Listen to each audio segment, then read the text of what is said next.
Gunung Kerinci selalu hidup dalam imajinasiku jauh sebelum kakiku benar-benar menjejak tanahnya. Namanya sering muncul di cerita pendaki, forum daring, bahkan obrolan warung kopi. Gunung tertinggi di Sumatera itu selalu digambarkan megah, indah, sekaligus menyimpan sesuatu yang tak sepenuhnya bisa dijelaskan dengan logika. Ada yang bilang hutannya tua, ada yang bersumpah pernah melihat bayangan bergerak di antara pepohonan. Ada pula yang hanya tersenyum samar setiap kali kata Kerinci disebut, seolah gunung itu bukan sekadar destinasi, melainkan pengalaman yang mengubah cara pandang seseorang. Semua cerita itu justru membuatku semakin penasaran. Aku, Dani, Raka, dan Sinta bukan pendaki profesional, tapi kami juga bukan pemula yang nekat. Kami sudah beberapa kali naik gunung bersama, berbagi tenda, makanan instan, dan cerita-cerita bodoh di tengah dinginnya malam. Kerinci adalah target terbesar kami sejauh ini. Selama berbulan-bulan kami merencanakannya dengan serius, mulai dari latihan fisik, mengatur logistik, sampai memastikan izin dan jalur pendakian. Setiap diskusi selalu diwarnai canda, tapi ada juga jeda-jeda hening ketika kami membayangkan berdiri di puncak tertinggi Sumatera, menatap awan dari ketinggian. Hari keberangkatan akhirnya tiba. Pagi itu cerah. Langit biru bersih seolah sengaja dipoles untuk menyambut langkah kami.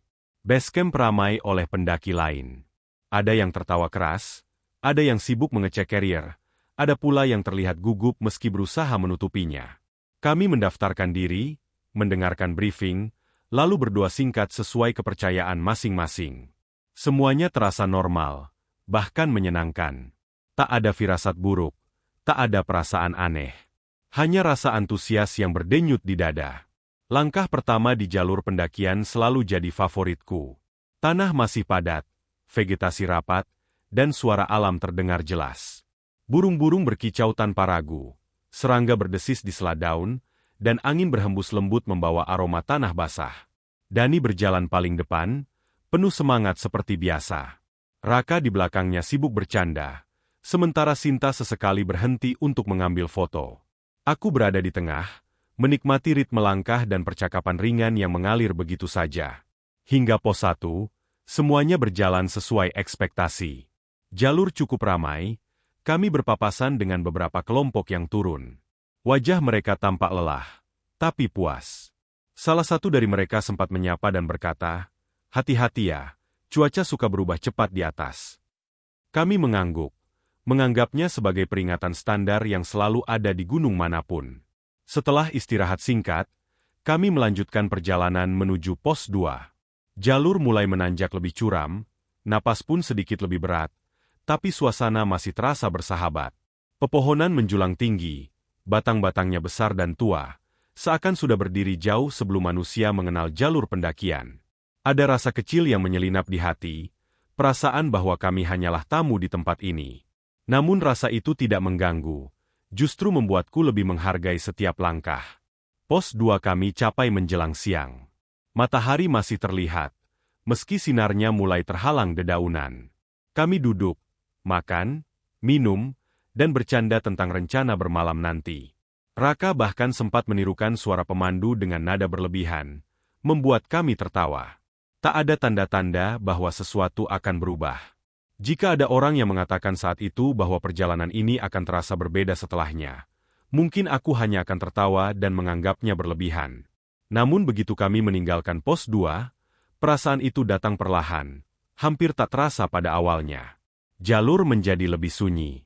Pendaki lain semakin jarang terlihat. Suara burung yang tadi ramai mulai berkurang, digantikan oleh keheningan yang aneh. Aku mencoba meyakinkan diri bahwa ini hal biasa. Mungkin kami sudah memasuki bagian jalur yang memang lebih sepi. Kabut mulai turun lebih cepat dari yang kuperkirakan. Awalnya tipis, seperti asap yang melayang rendah di antara batang pohon. Tapi lama-kelamaan semakin tebal. Yang membuatku gelisah bukan hanya karena jarak pandang berkurang, melainkan warnanya. Kabut itu tidak putih bersih seperti yang sering kulihat di gunung lain. Ada semburat abu-abu gelap, seolah membawa bayangan sendiri. Rasanya seperti berjalan masuk ke dalam lukisan yang warnanya sengaja diredupkan. Perasaan tadi cerah deh. Suara Sinta terdengar pelan, hampir tenggelam oleh langkah kaki kami sendiri. Aku menoleh ke arahnya. Wajahnya tidak sepucat orang ketakutan, tapi jelas ada keraguan di matanya. Dani berhenti sejenak dan melihat ke atas, mencoba menembus kabut dengan pandangan. Raka mengangkat bahu, berusaha terlihat santai, meski aku bisa melihat rahangnya mengeras. Iya, gunung emang suka gitu, jawab Dani akhirnya. Nada suaranya terdengar lebih tenang dari yang kurasakan. Kami melanjutkan langkah, tapi entah kenapa kakiku terasa lebih berat. Bukan karena tanjakan semata. Ada sensasi seperti ada yang menarik langkahku ke belakang, atau mungkin hanya pikiranku yang mulai bermain-main. Aku mencoba mengusirnya dengan fokus pada napas dan hitungan langkah. 1, 2, 3. Jangan panik, kataku pada diri sendiri. Pepohonan di sekitar jalur tampak semakin rapat. Batang-batangnya besar dan gelap, kulitnya berlumut, beberapa akar mencuat ke permukaan tanah seperti jari-jari raksasa. Sesekali aku merasa melihat sesuatu bergerak di sudut pandang, tapi ketika menoleh, tak ada apa-apa selain kabut dan bayangan pohon. Aku tak berani mengatakan hal itu pada yang lain. Aku takut dianggap berlebihan, atau lebih buruk lagi, membuat suasana semakin tegang. Keheningan menjadi semakin tebal, hampir bisa dirasakan secara fisik. Tak ada suara burung, tak ada serangga. Bahkan angin pun seolah enggan berhembus. Yang terdengar hanya suara langkah kami sendiri dan napas yang mulai terengah. Dalam keheningan itu, perasaanku semakin tak nyaman. Ada kesan seolah hutan sedang memperhatikan kami, bukan dengan niat baik atau buruk, tapi dengan rasa ingin tahu yang dingin. Raka akhirnya memecah keheningan dengan tawa kecil yang terdengar dipaksakan. Jangan-jangan ini yang sering dibilang aura kerinci, katanya, mencoba bercanda. Tak ada yang tertawa. Dani hanya melirik sebentar, lalu kembali fokus ke jalur. Sinta menggenggam tali tasnya lebih erat. Aku sendiri menelan ludah, menyadari bahwa candaan itu justru membuat suasana semakin terasa nyata. Aura. Kata itu bergema di kepalaku, meski aku bukan orang yang mudah percaya hal-hal mistis. Kami terus berjalan, waktu terasa melambat.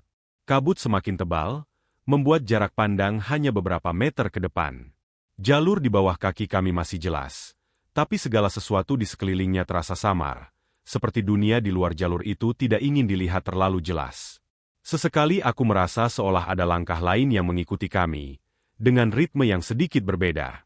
Tapi setiap kali aku berhenti dan mendengarkan, yang terdengar hanya detak jantungku sendiri. Sinta berjalan semakin dekat denganku. Aku bisa merasakan napasnya yang sedikit lebih cepat. Kok rasanya beda ya? Bisiknya. Aku ingin menjawab dengan kata-kata yang menenangkan, tapi yang keluar hanya anggukan kecil. Aku sendiri merasakan hal yang sama. Pendakian ini tidak lagi terasa seperti petualangan biasa. Ada sesuatu yang tak terucap, menggantung di antara kami, membuat setiap langkah diambil dengan hati-hati yang berlebihan. Di tengah kabut, kami melihat papan kecil penanda jalur. Catnya sudah pudar, tulisannya nyaris tak terbaca. Keberadaannya seharusnya membuat kami lega karena berarti kami masih di jalur yang benar. Tapi anehnya, justru papan itu menambah perasaan ganjil. Seolah jalur ini sudah lama jarang dilalui, seolah kami memasuki wilayah yang jarang disentuh manusia. Aku melirik jam tangan. Waktu menunjukkan kami masih sesuai jadwal, tapi rasanya seperti sudah berjalan jauh lebih lama. Perutku terasa sedikit mual, bukan karena lapar, melainkan karena perasaan tak nyaman yang terus menekan. Aku menarik napas dalam-dalam, mencoba menenangkan diri.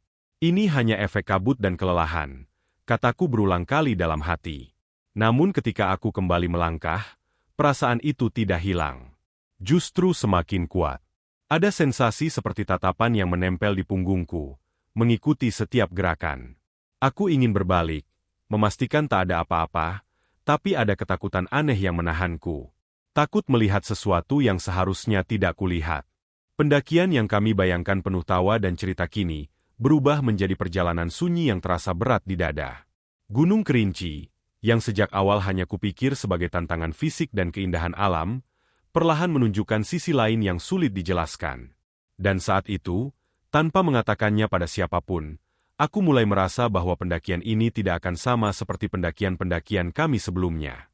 Ada sesuatu yang menunggu di atas sana, sesuatu yang sudah menyadari kehadiran kami sejak kami melangkah melewati pos 2. Keputusan untuk mendirikan tenda lebih awal sebenarnya bukan bagian dari rencana awal kami. Target kami seharusnya masih bisa berjalan 1 atau 2 jam lagi sebelum berhenti, tapi kondisi di sekitar memaksa kami berpikir ulang. Kabut gelap itu semakin tebal, menelan jarak pandang hingga hanya tersisa bayangan buram pepohonan yang berdiri seperti tiang-tiang hitam. Dani beberapa kali berhenti, menoleh ke belakang, lalu ke kanan dan kiri, seolah sedang memastikan sesuatu yang tak bisa ia jelaskan dengan kata-kata. Akhirnya dia menghela napas panjang dan berkata pelan, bahwa lebih baik kami berhenti saja. Tak ada yang membantah. Bahkan Raka yang biasanya paling keras menolak perubahan rencana, hanya mengangguk singkat. Aku sendiri merasa lega sekaligus gelisah. Lega karena kami tidak memaksakan diri berjalan dalam kondisi seperti itu, tapi gelisah karena perasaan tak nyaman sejak tadi tak kunjung mereda. Kami menemukan area yang relatif datar, tak terlalu jauh dari jalur, meski dikelilingi pepohonan besar yang batangnya menghitam karena lembab. Tanahnya basah, dingin, dan sedikit berlumpur, tapi masih cukup aman untuk mendirikan tenda. Saat kami mulai bekerja, aku menyadari sesuatu yang membuat bulu kuduku berdiri. Kabut itu tidak sekadar turun dan diam. Ia bergerak. Ketika kami sedikit menjauh dari jalur untuk mencari tempat yang lebih terbuka, kabut itu ikut bergeser perlahan, seolah menyesuaikan diri dengan posisi kami. Gerakannya lambat, hampir tak terlihat jika tidak benar-benar diperhatikan, tapi cukup nyata untuk membuat pikiranku dipenuhi pertanyaan. Ini hanya ilusi mata, kataku pada diri sendiri. Kabut memang bergerak mengikuti angin dan kontur tanah. Namun masalahnya, aku tidak merasakan angin sama sekali. Sinta juga tampaknya menyadari hal yang sama. Ia berhenti mengikat pasak dan menatap ke sekeliling dengan dahi berkerut. Kalian ngerasa nggak? Kabutnya kok kayak deket terus? Tanyanya lirih.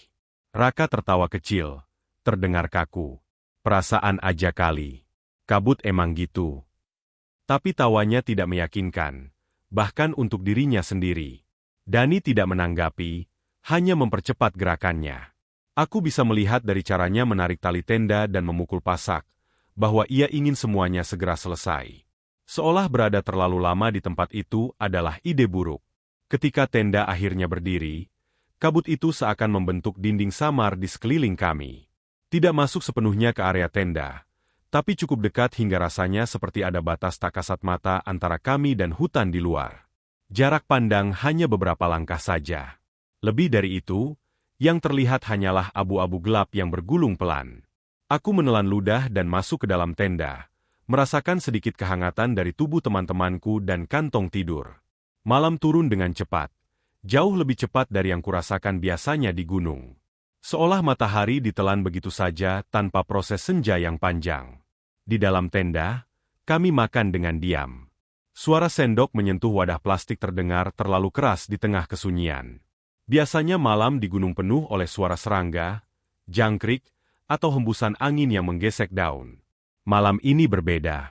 Tidak ada apa-apa. Sunyi yang terasa padat, menekan telinga dan pikiran.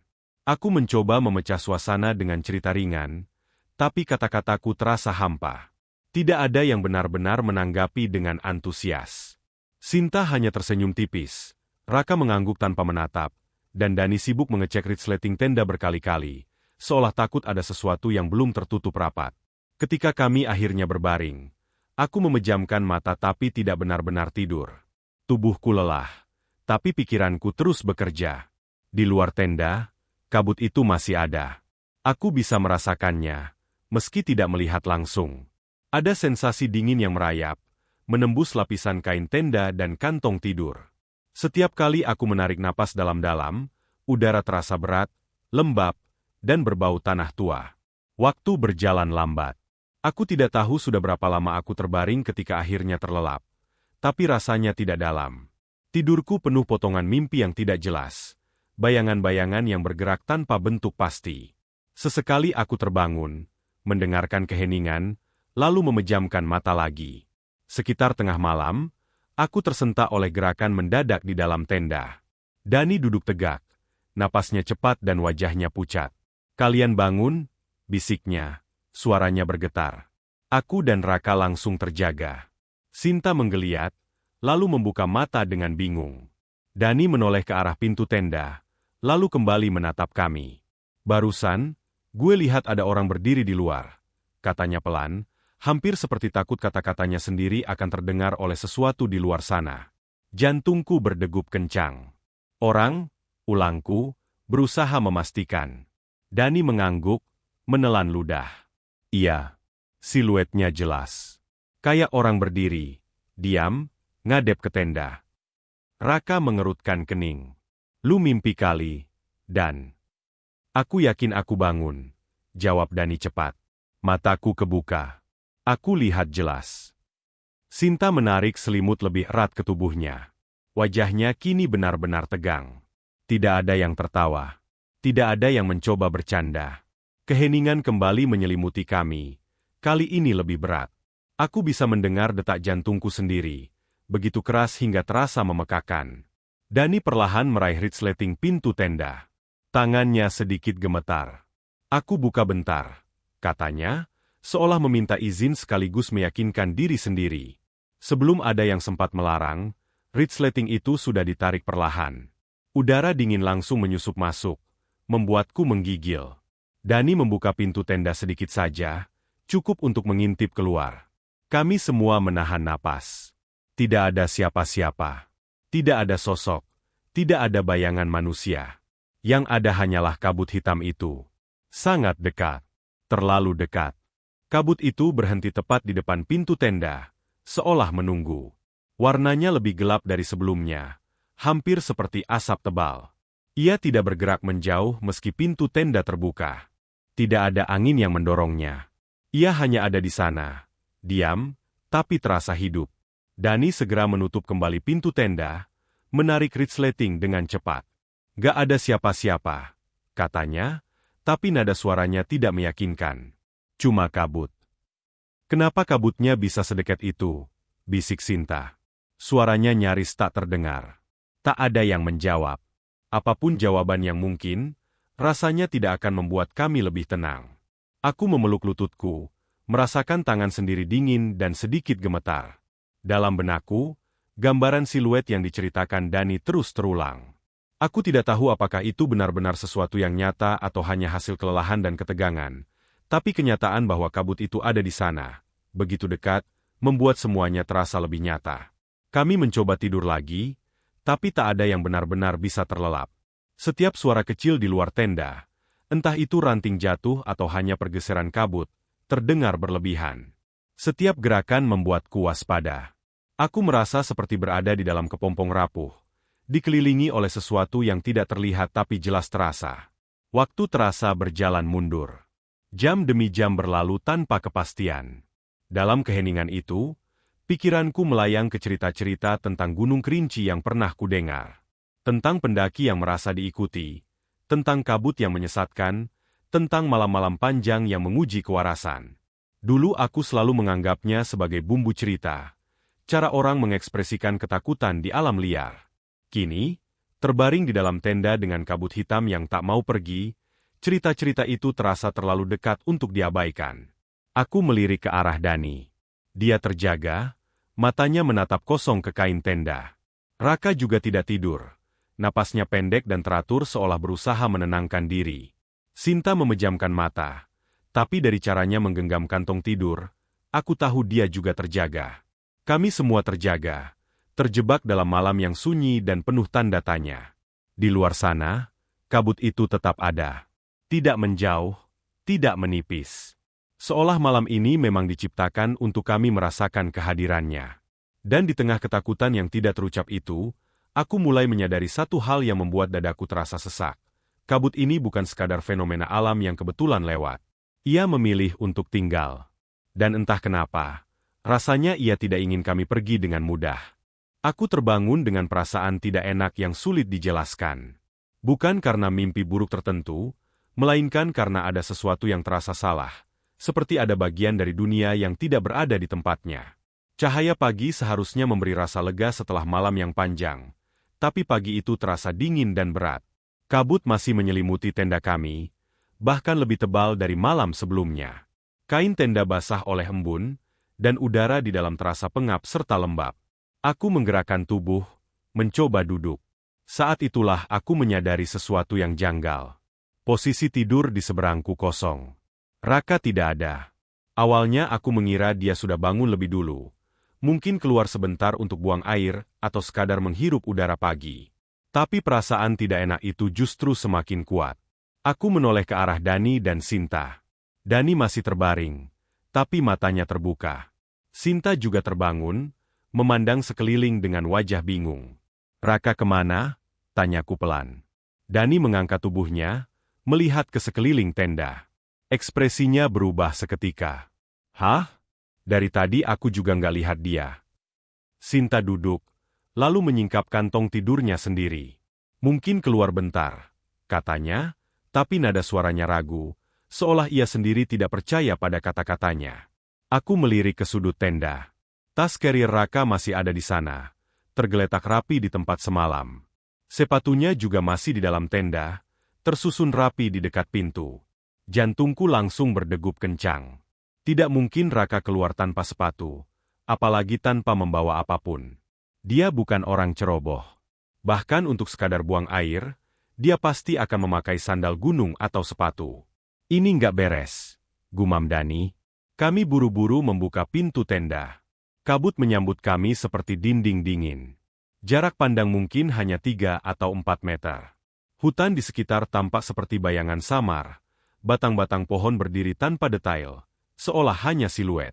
Aku memanggil nama Raka, suaraku terdengar aneh, seakan diserap oleh kabut sebelum sempat menjauh.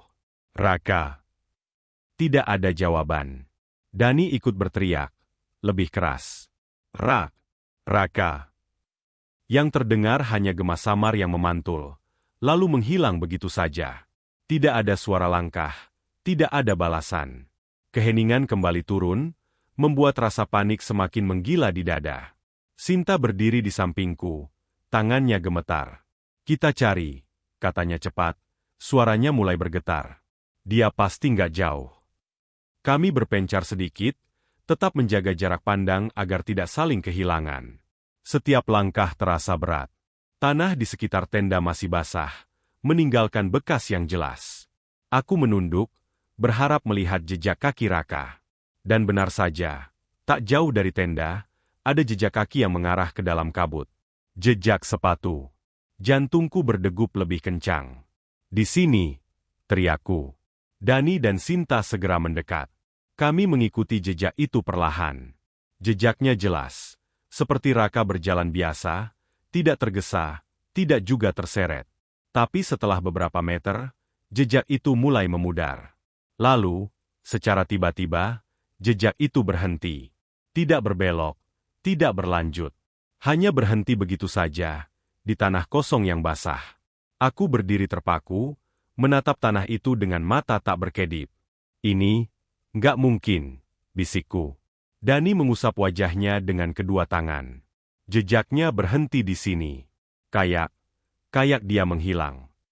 Sinta menutup mulutnya, lalu air mata mulai mengalir. "Ini bercanda kan?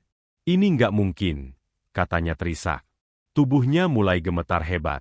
Aku merangkul bahunya, meski aku sendiri hampir kehilangan kendali. Otakku berusaha keras mencari penjelasan logis. Mungkin Raka berbelok dan jejaknya tertutup kabut atau dedaunan. Mungkin tanah di bagian lain lebih keras, sehingga tidak meninggalkan bekas. Tapi semakin aku memikirkannya, semakin sulit penjelasan itu diterima. Jejak itu terlalu jelas untuk kemudian berhenti begitu saja. Kami kembali memanggil namanya, berulang kali, dengan suara semakin panik. "Raka! Ini Dani." "Jawab!" teriak Dani. Suaranya serak. Kabut seolah menebal setiap kali kami berteriak. Udara terasa semakin dingin. Aku merasakan tekanan aneh di kepala, seperti sedang berada di ketinggian yang salah. Hutan tetap diam, tidak memberikan tanda apapun. Tidak ada burung, tidak ada suara ranting patah. Seolah Raka tidak pernah ada di sana. Sinta akhirnya terduduk di tanah. Tangisnya pecah. "Aku takut," katanya di antara isak. "Aku takut banget." Aku ingin mengatakan sesuatu untuk menenangkannya, tapi lidahku terasa keluh. Kata-kata terasa tidak berguna di situasi seperti ini. Aku sendiri ketakutan, meski berusaha keras menahannya. Setiap cerita pendaki yang pernah kudengar tentang orang hilang di gunung tiba-tiba muncul satu persatu di kepalaku. Cerita-cerita yang dulu kuanggap berlebihan kini terasa terlalu nyata. Kami memutuskan kembali ke tenda untuk berpikir. Mungkin Raka kembali tanpa kami sadari. Mungkin dia hanya tersesat sebentar. Tapi saat kami kembali, tenda itu masih sama seperti kami tinggalkan. Tas Raka tetap di tempatnya. Sepatunya masih rapi.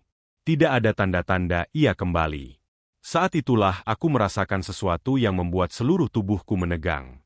Ada sensasi dingin di leherku, seperti hembusan napas pelan, sangat dekat, terlalu dekat. Bulu kuduku langsung berdiri. Napasku tercekat. Perlahan, dengan jantung berdegup kencang, aku menoleh ke belakang. Tidak ada siapa-siapa. Hanya kabut. Kabut hitam yang diam, menggantung di antara batang-batang pohon. Tapi sensasi dingin itu masih terasa, seperti sisa sentuhan yang tidak mau hilang. Aku menelan ludah, merasakan tenggorokanku kering. Aku tidak berani mengatakan apa yang kurasakan pada Dani dan Sinta. Aku takut jika aku mengatakannya, ketakutan itu akan menjadi lebih nyata, lebih kuat. Kenapa? Tanya Dani, memperhatikan ekspresiku. Gak apa-apa, jawabku cepat, meski suaraku sedikit bergetar. Dani menatapku beberapa detik lebih lama, seolah tahu aku tidak jujur, tapi dia tidak memaksa. Wajahnya sendiri terlihat tegang, matanya terus bergerak, mengawasi sekitar seolah takut ada sesuatu yang muncul dari kabut kapan saja. Waktu terasa berjalan aneh. Matahari seharusnya sudah naik, tapi cahaya yang menembus kabut tetap redup, abu-abu. Seolah pagi enggan sepenuhnya datang. Kami mencoba membuat rencana.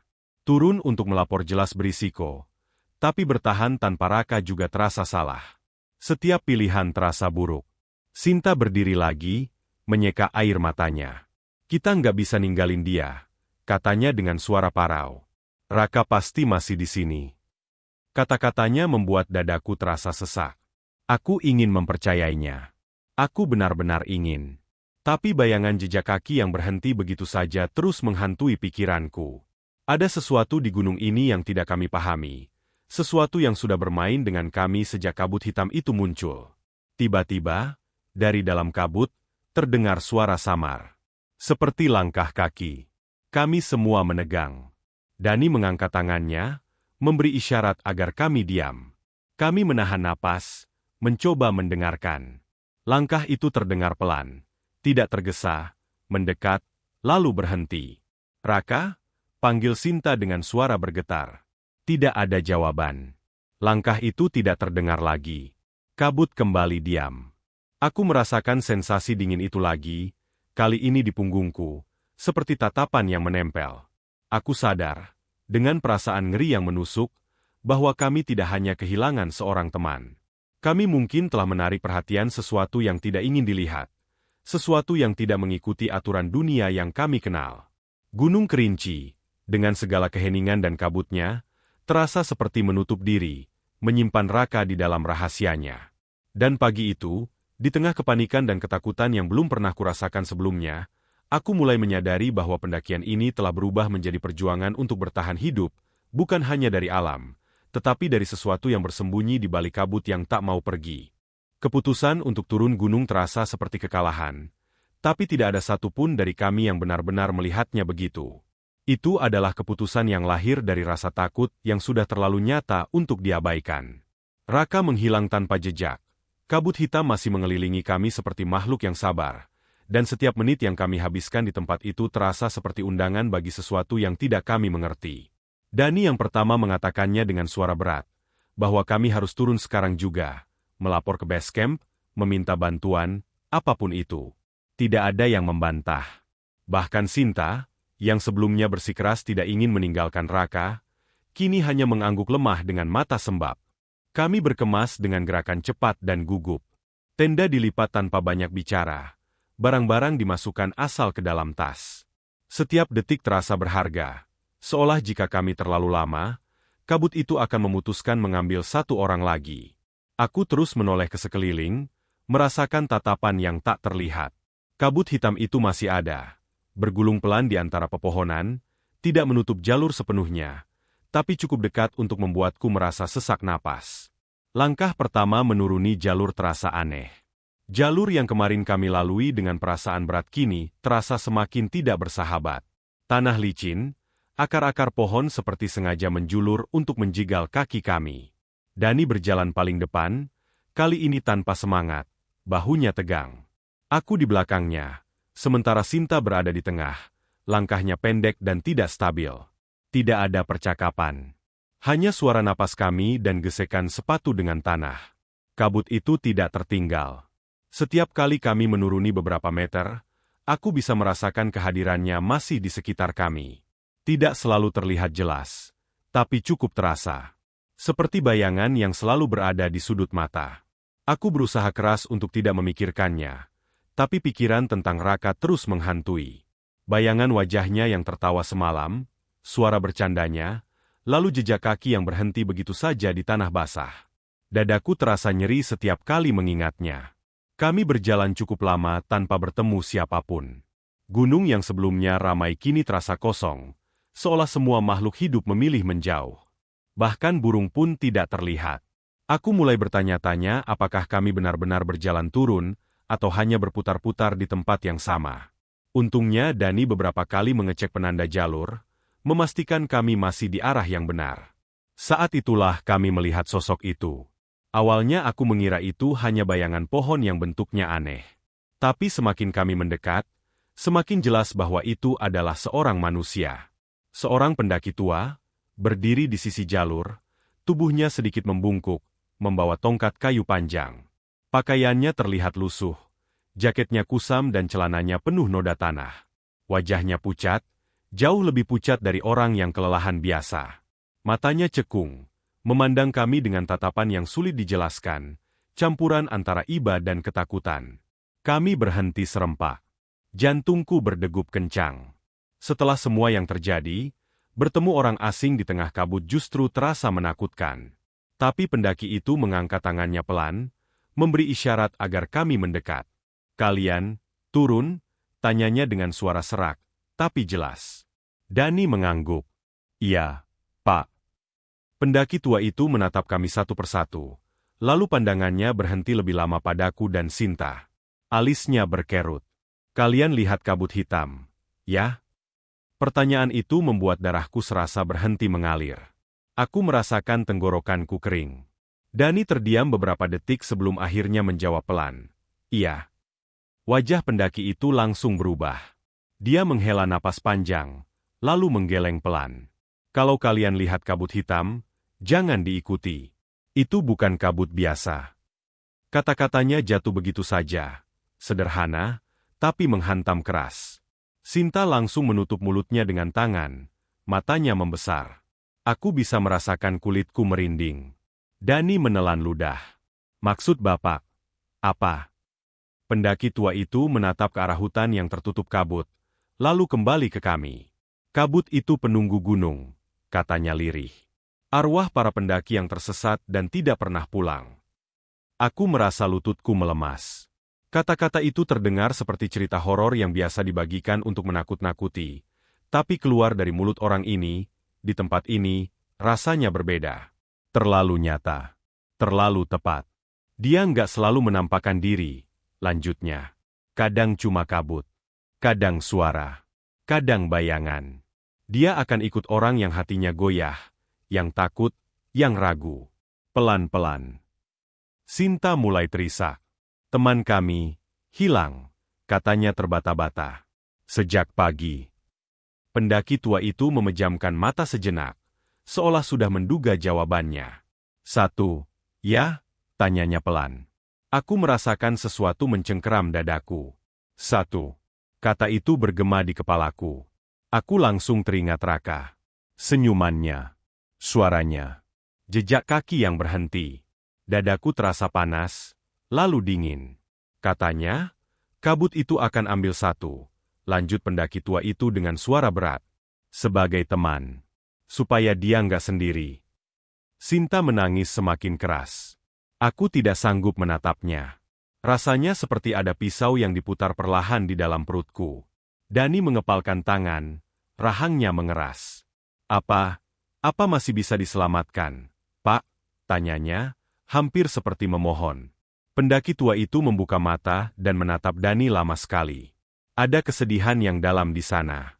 Kalau sudah diambil, katanya akhirnya, biasanya susah. Gunung ini nggak suka melepaskan apa yang sudah jadi miliknya. Aku ingin berteriak bahwa itu tidak adil, bahwa Raka bukan milik siapapun, bahwa dia hanya ingin mendaki, menikmati alam. Tapi kata-kata itu hanya berputar di kepalaku. Tidak ada yang keluar. Aku merasa kecil, tidak berdaya, seperti anak kecil yang tersesat di tempat yang terlalu besar untuk dipahami. Pendaki tua itu melangkah sedikit mendekat. Kalian beruntung masih bisa turun, katanya. Jangan menoleh ke belakang. Jangan panggil namanya lagi. Jangan biarkan rasa takut menguasai kalian. Kalau kabut itu merasa kalian masih terikat, dia bisa ikut sampai bawah. Kata-kata itu membuat tengkuku terasa dingin. Aku tanpa sadar melirik ke belakang, ke arah kabut yang masih menggantung di jalur yang baru kami lewati. Untuk sesaat, aku merasa melihat sesuatu bergerak di dalamnya, seperti bayangan yang berdiri tegak. Jantungku hampir meloncat keluar. Aku segera memalingkan wajahku, mengingat peringatan pendaki tua itu. Kami harus apa sekarang? Tanyaku akhirnya. Suaraku nyaris tak terdengar. Turun. Lapor. Berdoa. Jawabnya singkat. Dan ikhlaskan. Ikhlaskan. Kata itu terasa seperti beban paling berat yang pernah harus kupikul. Bagaimana caranya mengikhlaskan teman yang semalam masih tertawa bersama kami? Bagaimana caranya menerima bahwa dia mungkin tidak akan pernah kembali?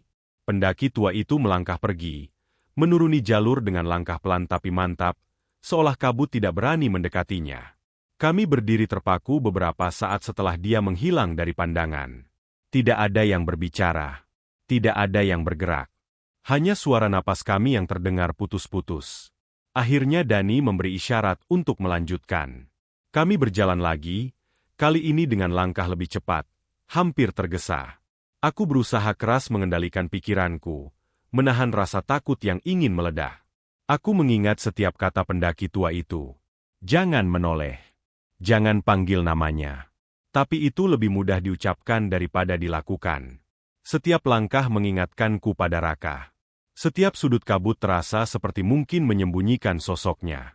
Beberapa kali aku merasa mendengar suara samar, seperti seseorang memanggil namaku dari jauh. Suara yang mirip Raka. Sangat mirip. Tenggorokanku terasa tercekat. Aku hampir saja berhenti, hampir saja menoleh. Tapi aku mengingat wajah pendaki tua itu, dan aku memaksa kakiku terus bergerak. Sinta berjalan sambil terisak, tapi dia menahan suaranya, seolah takut suaranya akan menarik perhatian sesuatu. Dani sesekali menoleh ke kami, memastikan kami masih ada. Tidak ada lagi canda, tidak ada lagi obrolan. Hanya fokus untuk turun, selamat, hidup. Di dalam hatiku, rasa bersalah tumbuh seperti akar yang menjalar. Aku terus bertanya-tanya apakah kami melakukan sesuatu yang salah. Apakah ketakutan kami memberi jalan bagi kabut itu? Apakah salah satu dari kami seharusnya lebih kuat? Dan di tengah semua itu, bayangan Raka tidak pernah benar-benar pergi. Gunung Kerinci terasa berbeda sekarang. Bukan lagi sekadar gunung tinggi yang indah dan penuh misteri, melainkan tempat yang telah mengambil sesuatu dari kami. Sesuatu yang tidak akan pernah bisa diganti. Dan saat kami terus menuruni jalur dengan kabut hitam yang perlahan mulai tertinggal di atas sana, satu hal menjadi sangat jelas bagiku, Raka tidak sekadar hilang. Dia telah menjadi bagian dari rahasia gunung ini, rahasia yang hanya akan dibisikkan lewat kabut, kepada mereka yang berani naik dengan rasa takut di dalam hati. Kami berhasil turun dengan selamat, setidaknya secara fisik. Jalur terakhir menuju base camp terasa seperti mimpi buruk yang dipaksakan menjadi nyata. Kaki kami gemetar, pikiran kosong, dan tubuh bergerak hanya karena naluri untuk terus hidup. Ketika akhirnya kami melihat bangunan base camp di kejauhan, aku tidak langsung merasa lega. Yang muncul justru perasaan hampa, seperti ada bagian dari diriku yang tertinggal di atas sana bersama kabut hitam dan nama yang tak lagi boleh kami ucapkan. Proses pelaporan berjalan kacau. Dani menjelaskan dengan suara bergetar tentang Raka yang hilang, tentang jejak kaki yang terputus, tentang kabut aneh yang mengikuti kami. Beberapa petugas dan pendaki lain saling berpandangan, ada yang terlihat skeptis, ada pula yang wajahnya langsung berubah serius. Tim pencarian memang dibentuk, tapi sejak awal aku bisa merasakan harapan mereka tipis. Gunung Kerinci terlalu luas, terlalu liar, dan terlalu banyak cerita orang hilang yang berakhir tanpa jawaban. Hari-hari berikutnya berjalan seperti bayangan. Kami diminta tinggal sementara untuk dimintai keterangan. Tim SAR naik turun gunung, menyisir jalur, memanggil nama Raka dengan pengeras suara. Setiap kali aku mendengar namanya disebut, dadaku terasa seperti diremas. Aku ingin berteriak agar mereka berhenti memanggil, mengingat pesan pendaki tua itu, tapi aku tidak punya alasan logis untuk melarang. Aku hanya bisa menunduk, berharap apapun yang ada di gunung sana tidak mendengar. Raka tidak pernah ditemukan. Tidak ada tanda, tidak ada barang, tidak ada tubuh. Setelah beberapa hari, pencarian resmi dihentikan. Kata hilang berubah menjadi diduga meninggal, meski tidak ada kepastian. Keluarganya datang, tangis mereka menjadi suara paling menyakitkan yang pernah kudengar. Aku berdiri di sana, ingin meminta maaf atas sesuatu yang bahkan tidak bisa kujelaskan. Rasa bersalah itu menempel di kulitku, seperti bau tanah basah yang tidak mau hilang. Kami akhirnya pulang ke kota masing-masing. Secara resmi, pendakian itu berakhir. Tapi sebenarnya, tidak ada satupun dari kami yang benar-benar kembali seperti sebelumnya. Dani menjadi lebih pendiam.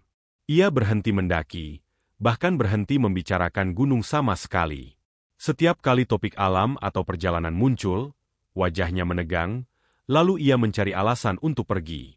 Aku sendiri sering terbangun di malam hari, merasa ada udara dingin di leherku, seperti napas yang sangat dekat. Perubahan paling nyata terjadi pada Sinta. Awalnya hal-hal kecil. Dia sering melamun saat kami mengobrol. Tatapannya kosong seolah melihat sesuatu di balik dinding.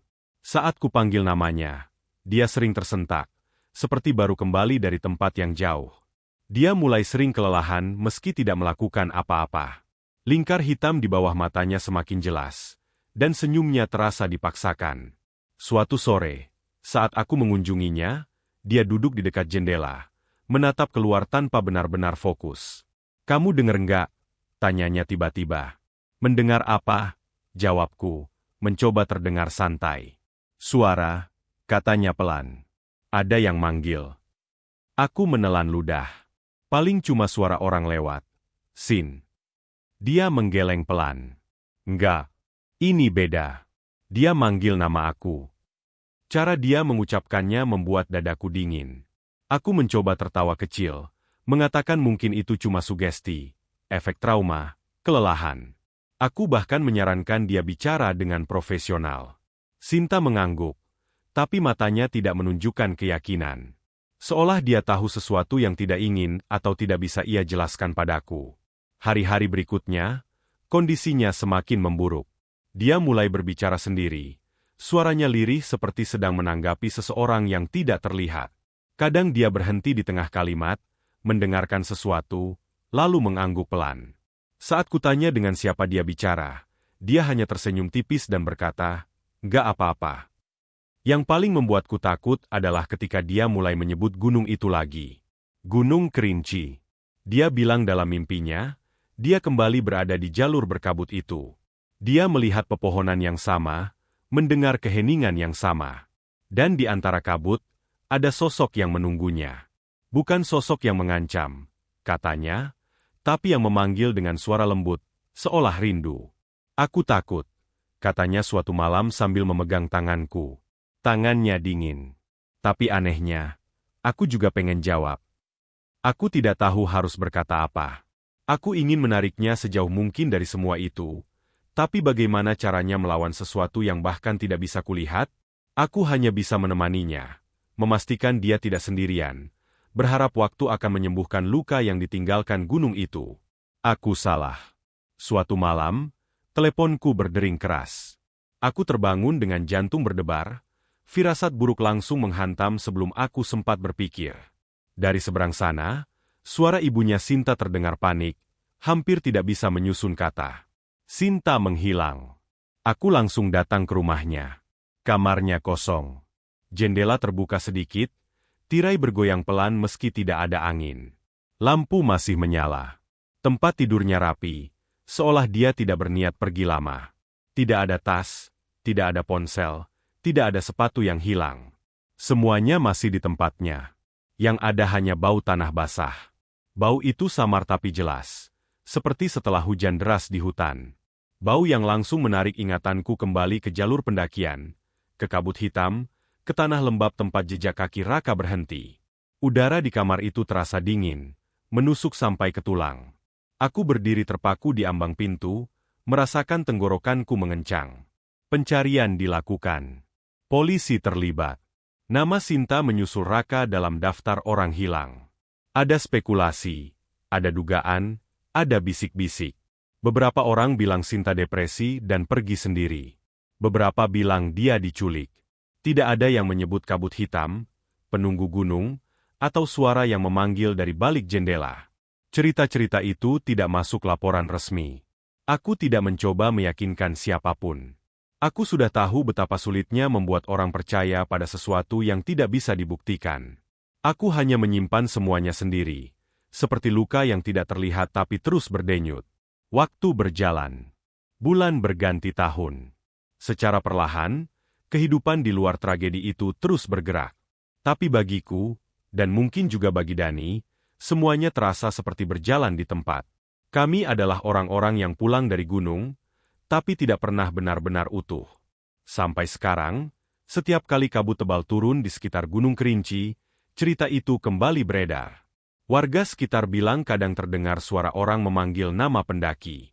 Bukan teriakan, bukan jeritan, tapi panggilan pelan. Dekat, seperti suara seseorang yang berdiri tepat di belakangmu, menyebut namamu dengan nada yang akrab. Aku tidak pernah kembali ke sana. Aku juga tidak yakin ingin. Tapi setiap kali kabut turun di kota tempatku tinggal, setiap kali udara tiba-tiba terasa dingin tanpa alasan, aku teringat Sinta. Teringat Raka. Teringat pendaki tua dengan wajah pucatnya. Dan kadang, di tengah malam yang sunyi, ketika semua orang tertidur dan dunia terasa terlalu hening, aku hampir yakin mendengar namaku dipanggil pelan. Sangat dekat. Seolah sesuatu masih mengingatku, masih menunggu, dan tahu bahwa sebagian dari diriku telah tertinggal di gunung itu, bersama mereka yang tidak pernah benar-benar pulang.